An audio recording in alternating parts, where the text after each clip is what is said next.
کہ قبر میں 3 سوال ہوں گے. بولیے، سن رکھا ہے نا؟ آج آپ کو ایک نئی بات بتاتے ہیں. علماء کرام کو معلوم ہے، آپ کو بتا رہے ہیں. قبر میں 3 سوال ہوں گے. یہ حدیث بڑی توجہ سے سنیں. یہ اہل علم کے لیے اور اہل جو طالبان علم حدیث ہیں ان کے لیے. حضرت براء بن عازب، میں 3-4 حدیثیں بیان کروں گا. حضرت براء بن عازب راوی ہیں، اور یاد رکھ لیں کہ قبر میں 3 سوال ہوں گے. کیا؟ مر ربوں کا، تمہارا رب کون ہے. دوسرا سوال ما دینوں کا، تمہارا دین کیا ہے. تیسرا سوال ما کنت تقول فی ھذا رجل محمد، حضور علیہ السلام کا چہرہ پاک دیکھیں گے کہ ان کے بارے میں عقیدہ کیا تھا. 3 بتائے جاتے ہیں نا. میں آپ کو وثوق کے ساتھ کہہ رہا ہوں، تیقن کے ساتھ کہہ رہا ہوں، اور ذمہ داری کے ساتھ کہہ رہا ہوں. یہ 3 سوال نہ بخاری میں ہیں نہ مسلم میں ہیں.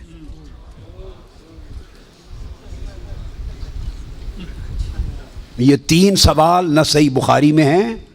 سب سے بڑی کتب حدیث کی کون سی ہیں؟ بخاری و مسلم، دونوں میں نہیں ہیں. یہ ہیں حضرت براء بن عازب رضی اللہ تعالیٰ عنہ حدیث کے راوی ہیں. یہ ابو داؤد میں ہے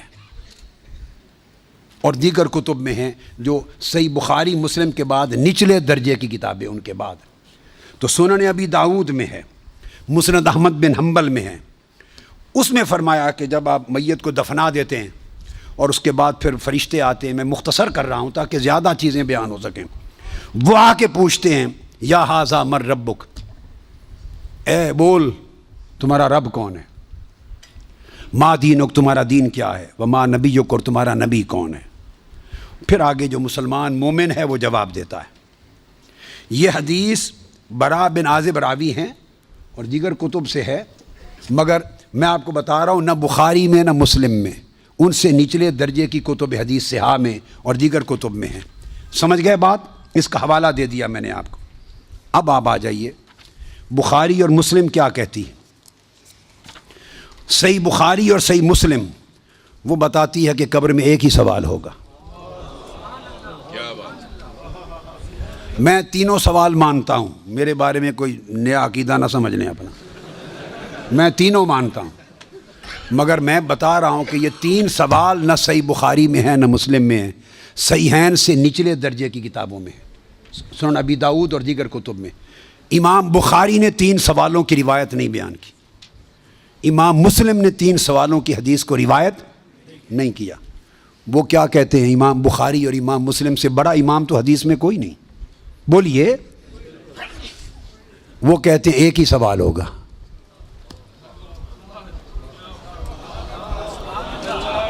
اب ٹکراؤ آ گیا بخاری اور مسلم کی صحیحین کی روایت میں اور نچلے درجے کی کتب صحاح کی روایت میں. ٹکراؤ آ گیا، مگر ٹکراؤ نہیں، پھر تطبیق کریں گے، جوڑیں گے معنی کو. بخاری اور مسلم کہتے ہیں کہ 3 سوال کا ذکر کوئی نہیں ان کی روایت میں، ایک ہی سوال ہوگا. انس بن مالک رضی اللہ تعالیٰ عنہ روایت کرتے ان العبد اذا وضع فی قبرہ وتولی عنہ اصحابہ انہ لیسمع قرع نعالہم اتاہ ملکان یقعدانہ فیقولان ما کنت تقول فی ھذا الرجل لمحمد صلی اللہ علیہ وسلم. صحیح بخاری. یہ صحیح بخاری کتاب الجنائز کو اٹھا کے دیکھ لیں، حدیث نمبر 1308 جا کے مطالعہ کیجئے. پھر کتاب الجنائز میں حدیث نمبر 1673. صحیح مسلم کتاب الجنہ و صفت نعیمہا، پھر ابو داؤد میں بھی ہے، نسائی میں بھی، احمد بن حنبل، ساری کتب صحاح میں یہ حدیث. اور بخاری اور مسلم کی متفق علیہ. اگر متفق علیہ حدیث کچھ اور بتائے اور نچلے درجے کی کتب حدیث اس سے مختلف مضمون بتائے اور تطبیق نہ ہو سکے تو کس کو اختیار کیا جائے گا؟ متفق علیہ کو. درست قاعدہ ہے نا. یہاں تطبیق ہے، آگے چلتے ہیں. مگر امام بخاری نے روایت کیا کہ حضور علیہ السلام نے فرمایا بندے کو جب قبر میں رکھ دیا جاتا ہے اور اس کے دفنانے والے جب چلے جاتے ہیں اِنَّهُ لَيَسْمَعُ قَرْعَ نِعَالِهِمْ، عام میت بھی واپس جانے والوں کی جوتوں کی آہٹ سنتا ہے. یہ متفق علیہ حدیث کے الفاظ ہیں. اِنَّهُ لَيَسْمَعُ قَرْعَ نِعَالِهِمْ، پلٹنے والوں کے جوتوں کی آہٹ سنتا ہے. ہم جھگڑے کرتے پھرتے ہیں، خدا کا خوف ہونا چاہیے. عام میت پلٹ کے جانے والوں کی جوتوں کی آہٹ سنتا ہے. آپ کہتے ہیں اولیاء قبروں میں آپ کا سلام نہیں سنتے. ہم کس چکر میں, ہم نے عقیدے کہاں سے لیے ہیں, ہم نے کیا ڈھونگ رچا رکھا ہے. آقا فرماتے ہیں عام میت سنتا ہے قبر میں لیٹا ہوا جوتوں کی آہٹ. اگر ہم سمجھیں کہ اولیاء اور صلحاء جو عام میت سے اونچے درجے وہ قبر پہ آنے والوں کو نہیں سنتے, یہ عقیدہ کہاں سے آ گیا؟ جب لوگ مڑ جاتے ہیں تو فرشتے آ کے اٹھا دیتے ہیں اور بٹھا کر ایک ہی سوال کرتے ہیں, ما کنت تقول فی ھذا الرجل لمحمد. جب پوچھا جاتا ہے تیرا رب کون ہے تو سوال کا جواب لیک آؤٹ نہیں کرتے, مشکل میں ڈالا, بتاؤ اگر جانتے ہو تو رب کون ہے. پوچھا جاتا ہے تمہارا دین کیا ہے تو جواب کا اشارہ نہیں دیتے. اللہ نے اپنے سوال میں اور اپنے دین کے سوال میں مشکل رکھی ہے, اشارہ نہیں دیا. جب محبوب کا پوچھا ہے تو تھوڑا سا اشارہ بھی دے دیا ہے کہ میرے محبوب کے امتی گھبرا نہ جائیں. میرے محبوب کے امتی یا رسول اللہ کہنے والے کہیں مشکل میں نہ آ جائیں. بڑے میرے سوال کا جواب نہ آئے دیکھ لیں گے, میرے دین کا سوال اس کا جواب نہ آئے دیکھ لیں گے, میرے مصطفیٰ کے سوال میں کوئی فیل نہ ہو. آسانی کی. فرمایا اس ہستی کے بارے میں تو کیا کہا کرتا تھا؟ ساتھ ہی فرشتے بولتے ہیں لے محمد, ان کا نام محمد ہے. ہائے ہائے, پرچہ بھی دے دیا, کویسچن پیپر بھی دے دیا, جواب لیک آؤٹ بھی کر دیا, آسانی پیدا کر دی. اس ہستی کا نام محمد ہے. ایک ہی سوال بخاری اور مسلم متفق علیہ, تو میں نے آپ کو سارے حوالے دے دیے, آپ پوری بخاری اور مسلم اٹھا لیجئے. کہیں بخاری اور مسلم میں اللہ کی عزت کی قسم میں نے کئی بار, مگر حرم مدینہ میں اور حرم مکہ میں اول لفظ سے آخر لفظ تک بخاری اور مسلم کے ختم کیے, ایک ایک لفظ ختم کیا, اپنے بیٹے کو پڑھایا حرم میں. اور کئی بار زندگی میں کوئی شخص بخاری مسلم میں مجھے 3 سوال دکھا دے, میں اپنا عقیدہ بدل لوں گا.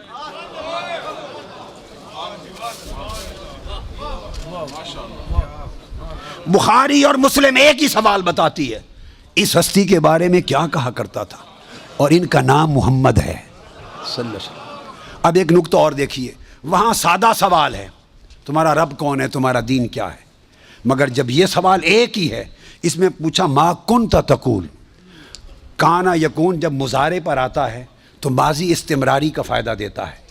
یہ نہیں پوچھا جائے گا جب قبر میں پردے اٹھا دیے جائیں گے اور چہرہ مصطفیٰ سامنے ہوگا, ملائکہ کے ہاتھ میں گرز ہوں گے کہ کیا جواب دے پاتا ہے یا نہیں.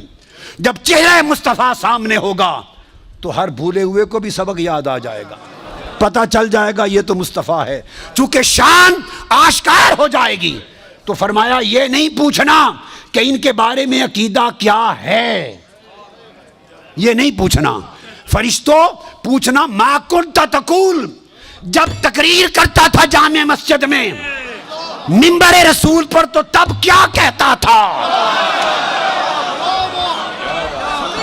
جب جلسے کرتا تھا اور ذکر آتا تھا میرے مصطفیٰ کا, ما کنت تقول گلے پھاڑ پھاڑ کر تب کیا کہتا تھا, جب کتابیں لکھتا تھا تو میرے محبوب کی شان میں کیا لکھتا تھا.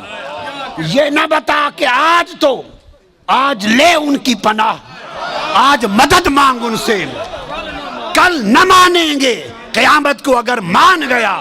ارے جب چہرہ مصطفیٰ سامنے ہوگا,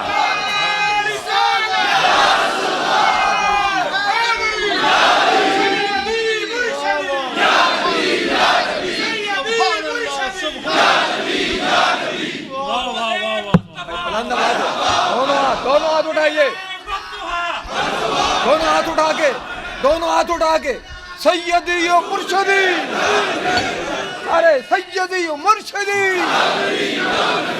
تو فرمایا یہاں تو جب کوئی اور شے نظر نہیں آئے گی سوائے 2 فرشتوں کے جو پوچھ رہے ہیں, اور چہرہ مصطفیٰ سامنے ہوگا تو پھر تو سب عقیدے کی سمجھ آنی ہے.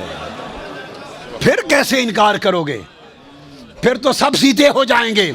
فرمایا آج کا سیدھا ہونا قبول نہیں ہے, آج پہچان لو قبول نہیں ہے. بتا وہ زندگی بھر کیا کہتا, کیا کہا کرتا تھا. ما کنت تقول, تقریریں کرتے ہوئے حضور کی شان گول کر کے آگے گزر جاتا تھا یا رک کے کھول کھول کے بیان کرتا تھا؟ جب شان مصطفیٰ, عظمت مصطفیٰ, رفعت مصطفیٰ, مقام مصطفیٰ, جب حضور کی شانوں کا, آپ کے رخ و رخسار کا, میرے محبوب کے گھیسوؤں کا, میرے محبوب کے چال چلن کا, میرے مٹھن کا, میرے محبوب کے حسن کا, جمال کا, کمال کا, عظمت کا جب تذکرہ آتا تھا تو تیرا چہرہ کھل اٹھتا تھا یا مروڑ آ جاتے تھے.